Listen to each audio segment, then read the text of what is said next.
मैं डॉक्टर निकिता मंचनवाल और मैं एक ऑर्थोपेडिक फिजियोथेरेपिस्ट हूँ। और आज का जो वीडियो है वो एक इन्फॉर्मेटिव सेशन होने वाला है थायराइड पोजीशंस को लेके। तो देखिए, जिन लोगों को थायराइड है उनको बहुत सारी प्रॉब्लम्स हो सकती है सिस्टमिक। तो मैं आज इस वीडियो में ऑर्थो रिलेटेड यानी हड्डियों से रिलेटेड, मसल से रिलेटेड, जॉइंट से रिलेटेड प्रॉब्लम्स क्या क्या आ सकती हैं उसके बारे में ये सेशन लेने वाली हूँ। सो आप सब इस वीडियो में अंत तक बने रहिएगा। तो देखिए, मैं थायराइड कैसे होता है, क्या हार्मोन होता है, क्या उसका फंक्शन होता है, उसको बिल्कुल भी टच नहीं करूँगी। आपको इसके रिलेटेड वीडियोस यूट्यूब पे मिल जाएंगे। मैं अब स्टार्ट करती हूँ डायरेक्ट कि थायराइड की जो बीमारी है वो दो पार्ट्स में डिवाइड की हुई है, जो सबको पता है, हाइपरथायरॉयडिज्म और हाइपोथायरॉयडिज्म। ठीक है। सो पहले हम हाइपरथायरॉयडिज्म को लेते हैं कि हाइपरथायरॉयडिज्म यानी कि थायराइड हार्मोन जो है वो आपका एक्सेस बढ़ रहा है, यानी नॉर्मल जो लेवल होना चाहिए उससे ज़्यादा प्रोडक्शन हो रहा है। तो इसमें जो बीमारियां हड्डियों से रिलेटेड या ऑर्थो रिलेटेड जो प्रॉब्लम्स हैं वो होंगी, एक तो osteopenia, osteoporosis, arthritis, pseudogout, loss of muscle mass. ठीक है। तो हम इन एक एक टॉपिक को ब्रीफली जानेंगे और इसमें फिजियोथेरेपी क्या हेल्प कर सकती है वो हम देखेंगे। Osteopenia is loss of bone mineral density. तो देखिए, हमारी जो बोन है वो 30 ईयर्स तक, 30 वर्ष तक जो है मेल्स फीमेल्स में जो बोन के सेल्स हैं वो मरते हैं और नए बनते हैं। ठीक है, दोनों का रेशियो सेम चलता है। ये सेल्स मर गए तो ये जो नए सेल्स हैं वो दूसरे बनते हैं। पर जैसे जैसे उम्र होती है ये जो रेशियो है वो डिस्टर्ब हो जाता है। डिस्टर्ब में कैसा होता है कि जो सेल्स, जो मरने वाले जो सेल्स हैं उनकी जो क्वांटिटी है वो बढ़ जाती है और ये जो नए सेल्स हैं वो कम बनते हैं, तो रेशियो जो है वो मिसमैच हो जाता है। तो एज अ रिजल्ट क्या होता है, जो बोन है वो वीक पड़ जाती है। पर ये एज के बाद होता है। पर जिन लोगों को हाइपरथायरॉयडिज्म की प्रॉब्लम है उनको ये जल्दी होने के चांसेस है। तो एज अ रिजल्ट आपकी बोन मिनरल डेंसिटी यानी बोन में जो मिनरल्स होते हैं जिसकी वजह से उस हड्डी को जो शक्ति मिलती है, जो स्ट्रेंथ होती है, वो कम पड़ जाती है। तो उसकी वजह से क्या होगा, तो उसकी वजह से ये होगा कि छोटे धक्कों में या जैसे कुछ गिर जाना है, छोटा सा फोर्स लगने पे भी वो टूटने के उसके चांसेस रहते हैं। सो फिजियोथेरेपी इसमें क्या हेल्प कर सकती है? फिजियोथेरेपी में आप है कि स्ट्रेंथनिंग एक्सरसाइज कर सकते हैं। ठीक है, वेट बेयरिंग एक्सरसाइज कर सकते हैं, बैलेंस एक्सरसाइज कर सकते हैं। बैलेंस एक्सरसाइज जो ट्रेनिंग है उसमें आपको ये फ़ायदा रहेगा कि आपको गिरने के चांसेस जो है वो कम हो जाएंगे। Okay, now let's talk about osteoporosis. As the word says कि हमारी जो बोन है वो पोरस हो जाती है, अंदर वो हल्की पड़ने लगती है। ठीक है। सी, osteopenia is a first stage and osteoporosis is a very severe stage.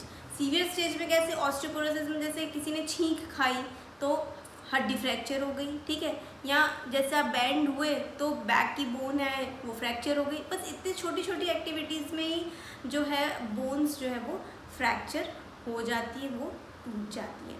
तो ये भी प्रॉब्लम जो है वो हाइपर एक्टिव जो है या हाइपरथायरॉयडिज्म में देखी गई है। सो इसलिए इन पेशेंट्सों को भी जो है डाइट अच्छा लेना है, कैल्शियम इंटेक अच्छा लेना है, हड्डियों को मजबूत करना है, एक्सरसाइजेस में वही स्ट्रेंथ ट्रेनिंग करनी है, डंबल्स के साथ, थेराबेंड्स के साथ आप यूज़ कर सकते हैं। ठीक है, वॉकिंग करना है, वेट बेयरिंग एक्सरसाइजेस है, लंजेस करने हैं, ये जंपिंग करनी है, जॉगिंग करनी है।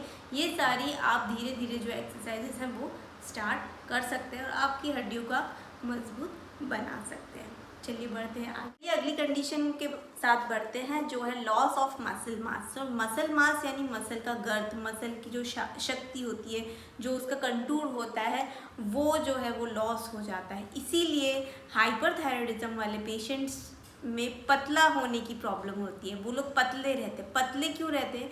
क्योंकि उनकी जो मसल की गर्थ है वो कम होने लगती है। तो मसल गर्थ कम होने से क्या होगा, मसल मास या मसल मास लॉस होने से क्या होता है कि ऑब्वियसली उसके फाइबर्स जो हैं वो कम हो जाते हैं, वो डिसइंटीग्रेट हो जाते हैं। तो मसल्स की पावर कम हो जाती है, उसकी शक्ति कम हो जाती है। तो आपको कोई काम करना है, कुछ हैवी वर्क उठाना है, कोई किलो 2 किलो का सामान उठाना है, तो फिर वो जो प्रॉब्लम होती है कि आप वो उठा नहीं पाओगे। ठीक है, तो उसके लिए आप क्या फिजियोथेरेपी करेंगे, तो आपको उसके लिए मसल स्ट्रेंथनिंग एक्सरसाइजेस करनी चाहिए। जैसे कि थेराबैंड्स ले लीजिए जो मार्केट में अवेलेबल है इजीली, ठीक है। उसकी एक्सरसाइजेज है हैंड की, लेग्स की, जो आपको आराम से हमारे चैनल पे मिल जाएगी। मैंने उसके ऊपर भी वीडियो बना रखा है। और दूसरा आप वेट कफ्स ले सकते हैं, ठीक है। उसको हाथ पे पैर पे बांध के आप एक्सरसाइज कर सकते हैं। वेट बेयरिंग एक्सरसाइजेज है, लंजेस हैं, ये सारी एक्सरसाइजेज आप आराम से जो है कर सकते हैं और अपनी जो मसल मास जो है जो कम हो रहा है उसको आप रोक सकते हैं। ओके, चलिए बढ़ते हैं आगे। आगे जो कंडीशन है वो है सूडोगोut। और जो प्रॉब्लम है वो एक टाइप का अर्थराइटिस ही है। इसमें क्या होता है कि कैल्शियम पायरोफॉस्फेट जो है क्रिस्टल्स उसके फॉर्म हो जाते हैं छोटे छोटे जॉइंट में। जनरली जो पैर का जो अंगूठा है उसमें ये अफेक्ट ज़्यादा करता है, या हाथों के जो उंगलियां हैं वहाँ ये अफेक्ट करता है, ठीक है। तो as a result sudden pain, sudden onset of pain रहता है, ये स्वेलिंग होती है, स्टिफनेस होती है, ठीक है। सो इसमें आपको यही है कि आराम से ठंडे पानी का आप सेक कर सकते हैं। मैनुअली आप जो है जॉइंट की पर्टिकुलर जो जॉइंट है जो अफेक्ट हुआ है उसको आप स्ट्रेच कर सकते हैं, उसकी एक्सरसाइज कर सकते हैं, पैसिव मूवमेंट्स कर सकते हैं, ठीक है।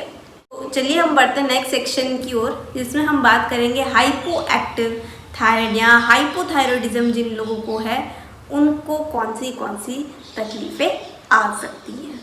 में जो प्रॉब्लम देखी गई है वो है myalgias, arthralgias, myopathy and arthritis, ठीक है। तो myalgias is nothing but muscle pain, muscle ache. So जो भी बल्कि मसल्स हैं, डेल्टॉइड है यानी ये अपर आर्म की जो मसल है, ठीक है, यहाँ काफ मसल्स हैं पैर की, थाई मसल्स है, तो वहाँ पर जो है ये ऐसे पेशेंट्स जो है बहुत दर्द होने का, डीप थ्रॉबिंग पेन होने की कंप्लेंट करते हैं। साथ साथ में इनको मसल क्रैम्प्स की भी बहुत प्रॉब्लम होती है। बार बार इनको ऐसा फील होता है कि इनकी नस चढ़ गई है, पर एक्चुअली वो मसल क्रैम्प आता है, ठीक है। तो वो मसल क्रैम्प्स इनको बहुत फ्रीक्वेंटली आते हैं। फिजियोथेरेपी पॉइंट ऑफ व्यू से क्या है कि आप इस मसल्स की स्ट्रेचिंग कर सकते हैं, आप जो है अपनी ओवरऑल बॉडी कंडीशनिंग कर सकते हैं, एरोबिक एक्सरसाइजेज हैं वो कर सकते हैं, ठीक है। स्ट्रेचिंग करिए, स्टैंडिंग करिए, और कभी कभी आप इसकी जो है मसाज भी कर सकते हैं। अच्छे जो भी मसल आपकी अफेक्टेड है वहाँ पर थोड़ा सा आप क्रीम या ऑयल अप्लाई करके एक अच्छा सा डीप प्रेशर देके आप उसकी मसाज भी कर सकते हैं, ठीक है। चलिए बढ़ते हैं आगे। नेक्स्ट जो है arthralgias. Arthralgias is nothing but joint pain, ठीक है। आपको जॉइंट पेन हो रहा है तो जनरली जो पेशेंट्स हैं वो उनको ऐसा फील होता है कि अर्थराइटिस, सभी लोग यही कंफ्यूज कर देते हैं कि अर्थराइटिस की वजह से दर्द हो रहा होता है, पर जब हम एक्सरे निकालते हैं इट्स कम्प्लीटली नॉर्मल। जो बोन है उसमें अर्थराइटिक चेंजेस ही नहीं हुए होते हैं। So it is because this is called joint pain. और उसमें क्या होता है कि सूजन आने के चांसेस ज़्यादा होते हैं। साइनोवियल फ्लूइड जो होता है वो उसका प्रोडक्शन जो है वो थोड़ा सा बढ़ जाता है, तो आसपास की जो जगह है वहाँ पर जो है सूजन आ जाती है ऐसे जॉइंट्स में, ठीक है। अर्थराइटिस कहीं ना कहीं किसी को कभी ना कभी अफेक्ट करेगी at later stage of age, but ऐसे पेशेंट्स की जो मैं बात करी उनको वो जल्दी आ जाएगी। लाइक 30 में, 35 की एज में जब कोई पेशेंट जाता है और उसमें हम अर्थराइटिक चेंजेस देखते हैं तो थायराइड का जो है चांसेस हैं वो डिटेक्ट होने के बढ़ जाते हैं, ठीक है। तो ऐसे में जो बताई गई एक्सरसाइजेज हैं जैसे कि वही है वॉकिंग है, कंडीशनिंग एक्सरसाइजेज हैं, और जो मेन है वो है joint range of motion exercises आपको करनी है ताकि रेंज स्टिफनेस की वजह से जो है आपकी रेंज जो है वो रिस्ट्रिक्ट ना हो। ओके, आपको एक अच्छा हेल्दी डाइट लेना है, टेंशन नहीं लेनी है, स्ट्रेस फ्री रहना है। उसके लिए आप योगा मेडिटेशन का भी सहारा ले सकते हैं। सो अब बात करते हैं हम मायोपैथीज के बारे में। So myopathies is nothing but a muscle problem.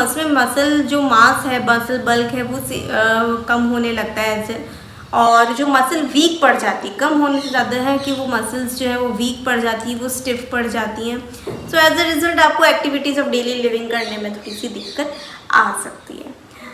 और ऐसे पेशेंट्स में जो है स्वेलिंग होने के चांसेस ज़्यादा रहते हैं। तो अगर स्वेलिंग जो है यहाँ इस जगह को टनल होता है, कार्पल टनल जिसे हम कहते हैं, यहाँ अफेक्ट करती है रिस्ट में, तो वहाँ पर कार्पल टनल सिंड्रोम होने के चांसेस इन पेशेंट्स को ज़्यादा रहते हैं क्योंकि यहाँ की जो नर्व है, मीडियन नर्व, वो दब जाती है। तो यहाँ पर हाथ में झंझनाटी की प्रॉब्लम, हाथ में कमज़ोरी होना, वो सब भी होता है। नेक्स्ट जो प्रॉब्लम है वो देखी गई है वो है डिक्यूबिन टिनोसाइनोवाइटिस। वो यहाँ थंब में होती है, रेंज ऑफ मोशन डिस्ट्रिक्ट होती है, स्टिफनेस होती है इस जगह पे, और आपको ये ग्रिप करने में काफ़ी तकलीफ आ सकती है।